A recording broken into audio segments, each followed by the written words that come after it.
주의 율법을 따라 모든 일을 마치고 갈릴리로 돌아가 본 동네 나사렛에 이르니라.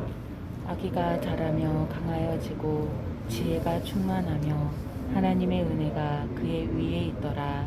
그의 부모가 해마다 6월절이 되면 예루살렘으로 가더니 예수께서 12살 되었을 때에 그들이 이 절기의 관례를 따라 올라갔다가 그날들을 마치고 돌아갈 때에 아이 예수는 예루살렘에 머무셨더라. 그 부모는 이를 알지 못하고 동행 중에 있는 줄로 생각하고 하루길을 간 후 친족과 아는 자 중에서 찾되 만나지 못하매 찾으면서 예루살렘에 돌아갔더니 사흘 후에 성전에서 만난즉 그가 선생들 중에 앉으사 그들에게 듣기도 하시며 묻기도 하시니 듣는 자가 다 그 지혜와 대답을 놀랍게 여기더라. 그의 부모가 보고 놀라며 그의 어머니는 이르되 아이야 어찌하여 우리에게 이렇게 하였느냐 보라 내 아버지와 내가 근심하여 너를 찾았노라. 예수께서 이르시되 어찌하여 나를 찾으셨나이까. 내가 내 아버지 집에 있어야 될 줄을 알지 못하신다이까 하시니 그 부모가 그가 하신 말씀을 깨닫지 못하더라. 예수께서 함께 내려가사 나사렛에 이르러 순종하여 받드시더라. 그 어머니는 이 모든 말을 마음에 드니라. 예수는 지혜와 키가 자라가며 하나님과 사람에게 더욱 사랑스러워 가시더라. 아멘. 성전에서 정결 의식을 행한 후에 요셉과 마리아는 자신들의 고향인 갈릴리 나사렛으로 돌아옵니다. 그리고 예수님은 그곳에서 하나님의 은혜 가운데 하고 지혜가 충만하게 자라갑니다. 이 자라가시는 모습은 예수님이 그저 겉모습만 사람인 분이 아니라 완전한 사람이 되셨음을 알게 해줍니다. 성육신이라는 것은 단지 하나님이 사람의 모양, 사람의 껍데기만을 입으신 것이 아닙니다. 하나님 그분이 완전히 사람 자체가 되신 것, 그것이 성육신입니다. 그래서 예수님의 이렇게 강하여지고 지혜가 충만하게 자라는 인간으로서의 성장 과정이 있는 겁니다. 여러분, 예수님은 우리와 똑같은 사람으로 사셨습니다. 그래서 우리의 애정함을 잘 아시고 우리와 함께 웃고 울며 우리를 도우실 수 있는 그런 분이 되신 겁니다. 이 예수님의 인성을 여러분이 온전히 이해할 수 있기를 바랍니다.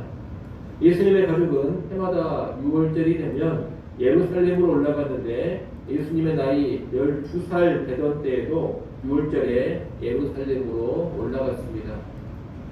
예루살렘으로 가서 6월절 절기를 모두 마치고 나사렛으로 다시 돌아갔습니다. 그런데 이때 예수님은 여전히 예루살렘에 머무르셨습니다.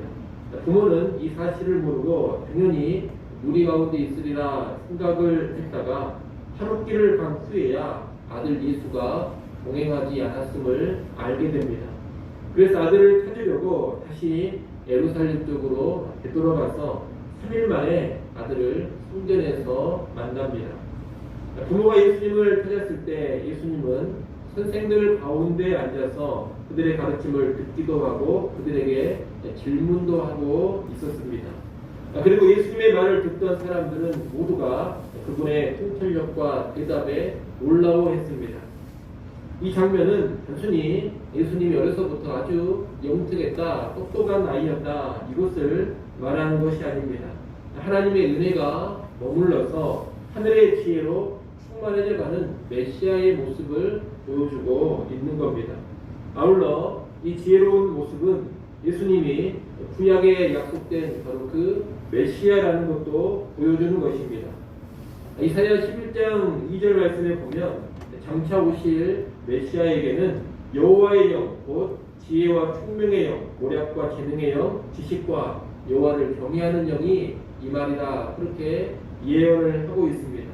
메시아에게 임하는 여호와의 영의 특징이 뭐냐? 지혜, 지식, 통찰력 이런 것입니다. 그런데 예수님께서 탁월한 지혜와 지식, 통찰력을 보여주고 계시는 겁니다. 그분은 여호와의 영이 임한 진정한 메시아라는 것입니다. 예수님의 성장의 모습을 보면 특별히 지혜를 대단히 강조하고 있는 것을 우리가 볼 수가 있습니다. 그것이 다른 이유가 아닙니다. 구약 이사야서에 예언된 지혜의 영이 메시아에게 임하는데 바로 예수님께서 지혜의 영, 하나님의 영이 임한 그 메시아라는 것을 보여주는 모습인 겁니다.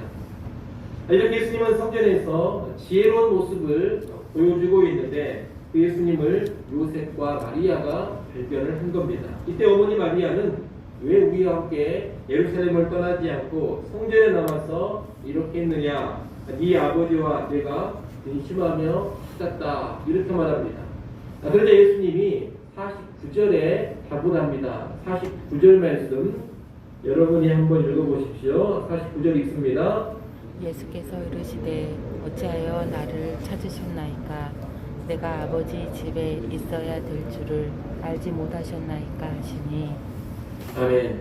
앞서 예수님의 어머니 마리아는 요셉을 가리켜서 이 아버지 이렇게 이야기했습니다.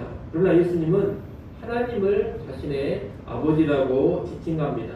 그러면서 내가 하나님 아버지의 집에 있어야 할 줄을 모르셨습니까? 라고 말합니다. 예수님의 이 말씀은 자신의 정체성을 드러내는 말씀입니다. 예수님은 하나님의 아들입니다. 하나님 아버지의 집에서 하나님과 친밀한 교제를 나누고 아버지의 뜻을 실현하는 것, 이것이 예수님의 정체성입니다. 다시 말해 예수님은 성부 하나님과 아주 친밀한 아들, 그리고 성부 하나님의 뜻에 온전히 순종하는 아들입니다. 그분은 성부의 아들이신 성자 하나님이신 겁니다.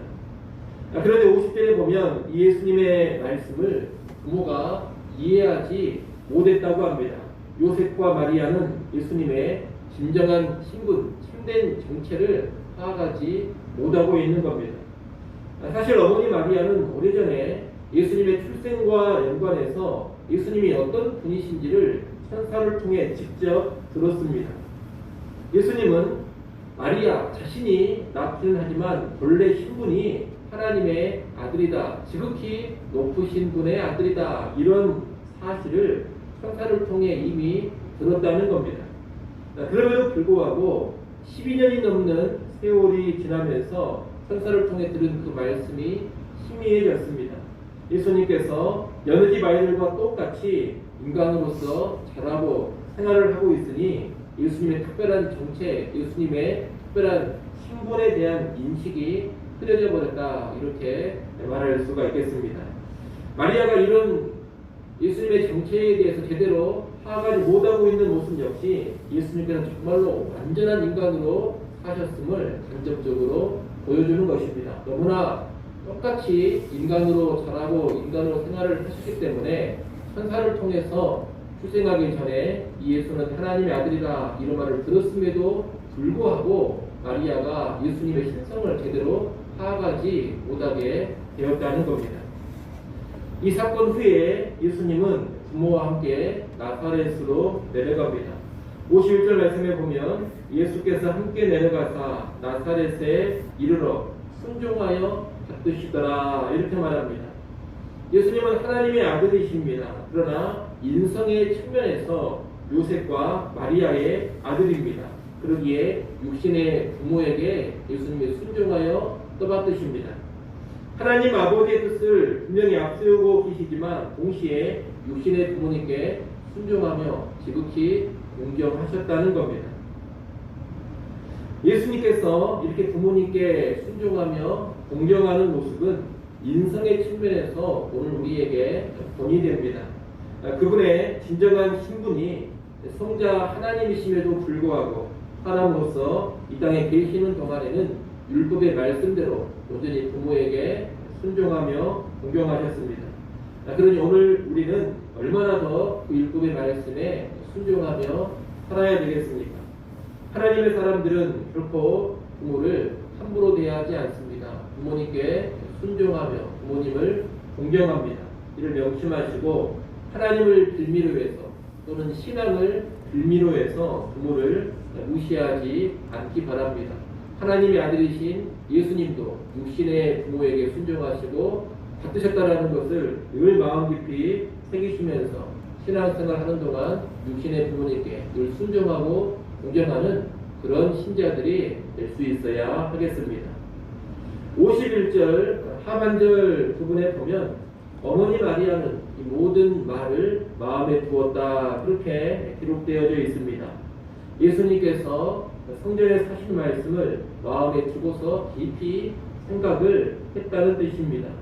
예루살렘 성전에서의 사건 후에 어머니 마리아는 예수님의 정체에 대해서, 그 아들의 정체에 대해서 심각한 고민을 하게 되었다는 겁니다. 52절 말씀은 계속해서 인성의 측면에서 자라고 준비되어 가시는 예수님의 모습을 다시 한번 보여줍니다. 예수님은 지혜와 키가 자라갑니다. 그리고 하나님과 사람에게 더 사랑스러워 가십니다. 지적인 면, 신체적인 면, 영적인 면, 사회적인 면에서 이렇게 전인격적으로 성장하시며 준비되어 가시는 겁니다.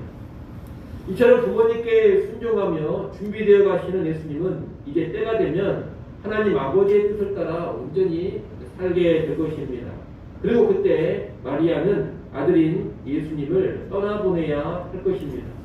부모는 이런 태도를 가져야 합니다. 자녀가 본질상 하나님의 소유라는 것을 인정해야 합니다. 그리고 그 자녀를 향한 하나님의 뜻이 이루어져야 한다는 것도 인정을 해야 합니다. 그래서 때가 되면 부모에게 매이지 않고 그 자녀가 하나님의 뜻을 따라 온전히 살아갈 수 있도록 놔줄 줄 알아야 합니다. 떠나보낼 줄을 알아야 한다는 겁니다. 그것이 하나님을 제대로 섬기는 믿음의 부모의 모습일 것입니다. 우리가 부모라면 그런 태도를 갖출 수 있기를 소원합니다.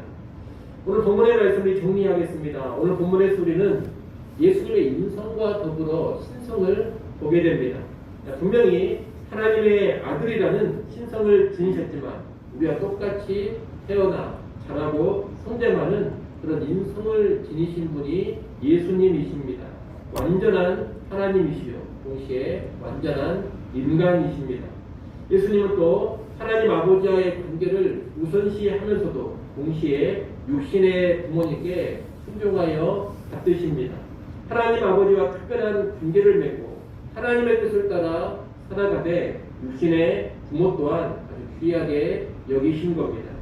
이러한 내용을 잘 기억하면서 예수님의 인성과 신성을 다르게 이해하시기 바랍니다.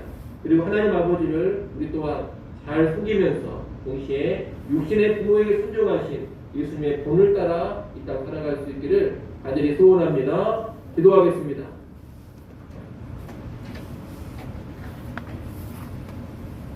하나님 아버지, 오늘 본문을 통하여 예수님의 인성과 신성을 함께 보았습니다. 우리 구주 예수 그리스도께서 완전한 하나님이시요 동시에 완전한 사람이라는 것을 분명히 알고 그분을 믿고 따르게 하여 주시옵소서. 예수님의 신성 또는 인성을 부정하는 거짓된 교훈들이 많습니다. 그런 거짓된 교훈에 우리가 휘둘리지 않게 하시고 성경이 가르쳐 주는 대로 예수님을 언제나 참된 하나님, 참된 인간으로 믿게 하여 주시옵소서.